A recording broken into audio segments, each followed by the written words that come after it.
Hello guys. तो देखिए आपका इस वीडियो में स्वागत है।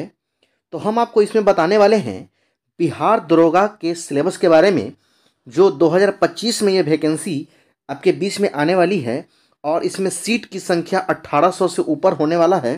तो देखिए इसमें हम पीटी यानी कि प्रीलिम्स और मेंस एग्ज़ाम की चर्चा करेंगे, जो इसका सिलेबस क्या होता है। तो चलिए हम बढ़ते हैं आगे की ओर। तो ये रहा आपके बीच में, देखिए ये प्रीलिम्स एग्ज़ाम जो होता है ये 2025 का, जिसमें प्रश्न की संख्या 100 रहेगा। प्रश्न की संख्या 100 रहता है और कुल अंक यहाँ पर हर क्वेश्चन दो दो मार्क्स का होता है, तो टोटल 200 अंक का क्वेश्चन होगा। और इसमें समय आपको 2 घंटे का रहेगा, यानी कि 120 मिनट का। ठीक है दोस्तों, तो यहाँ तक आप समझे। अब हम इसमें और कुछ विशेष जानकारी जानते हैं, तो आइएगा। मुख्य बात इसका यह है कि 30% मार्क्स लाना अनिवार्य है पीटी में। अगर आप पीटी में 30% से कम मार्क्स लाइएगा तो फिर आपका मेंस में आप नहीं बैठ सकते हैं। तो इसीलिए आपको इतना लाना अनिवार्य है। और निगेटिव मार्किंग जो होता है ना, इसमें ये 0.2, इसका मतलब ये हुआ कि 1/10 काटा जाता है। मतलब क्या, 10 प्रश्न गलत पर एक प्रश्न काट लिया जाता है, इसका ये सेंस होता है।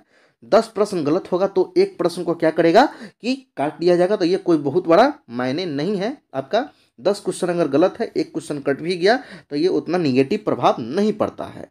तो अब देखिए फिर और इसमें क्या है जानकारी।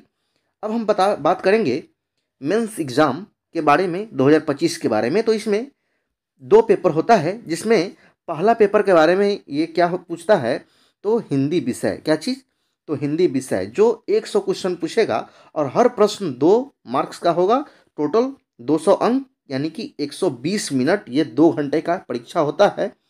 अब देखिए इसका मुख्य बात क्या है, इसमें देखते हैं पेपर 2 में। तो पेपर 2 का ही आपका मेरिट बनता है। ठीक है ना, पेपर मेंस एग्ज़ाम का ही आपका मेरिट बनेगा, लेकिन पेपर 1 का मेरिट नहीं बनता है। पेपर 2 से मेरिट बनेगा। और पेपर 2 में जो पूछा जाता है 100 क्वेश्चन, जिसमें विषय रहता है क्या, सामान्य विज्ञान, नागरिक शास्त्र, भारतीय इतिहास, भूगोल, गणित और रीजनिंग, यानी कि तर्क शक्ति से प्रश्न पूछा जाता है। तो इसीलिए इसमें आपको ये क्वालिफाई करना पड़ेगा। ये किस में, तो आपका पेपर 2 में। तो बात करते हैं यहाँ पर मैथ और रीजनिंग का। मैथ रीजनिंग अगर 20 क्वेश्चन पूछता है तो इसमें आपको बहुत ही अच्छा मार्क्स खड़ा करना पड़ेगा, क्योंकि अगर आप इसमें नंबर कम लाइएगा, 20 क्वेश्चन में कम से कम आपको 17 से 18 प्रश्न अगर आप नहीं सही करेंगे तो फिर आपका मेरिट में नाम नहीं आएगा। रिजल्ट बन जाएगा लेकिन आपका मेरिट में नाम नहीं आएगा। इसीलिए मेरिट में नाम लाने के लिए आपको मैथ्स और रीजनिंग में कम से कम आपको 17 से 18 प्रश्न को सही करना ही पड़ेगा। अब देखिए इसमें क्या होता है इसके बाद आगे, कि पेपर 2 जो होता है ना, इसमें टोटल 100 क्वेश्चन और हर क्वेश्चन 2-2 अंक का, यानी कि 200 अंक का क्वेश्चन रहता है। और इसमें 120 मिनट मतलब 2 घंटे का ये भी एग्ज़ाम होता है। ठीक है ना, तो इसमें आपको बढ़िया मार्क्स लाना पड़ेगा, इसे बहुत ही अच्छा से स्टडी करना पड़ेगा। अब देखिए इसमें क्या है, पेपर 2 से ही मेरिट बनता है। ठीक है ना, पेपर 2 से ही मेंस एग्ज़ाम जो आप दीजिएगा, तो पेपर 2 से ही आपका क्या होगा, तो मेरिट में नाम आता है। ये पेपर 1 का कोई महत्व नहीं है, केवल वो पास मार्क्स है।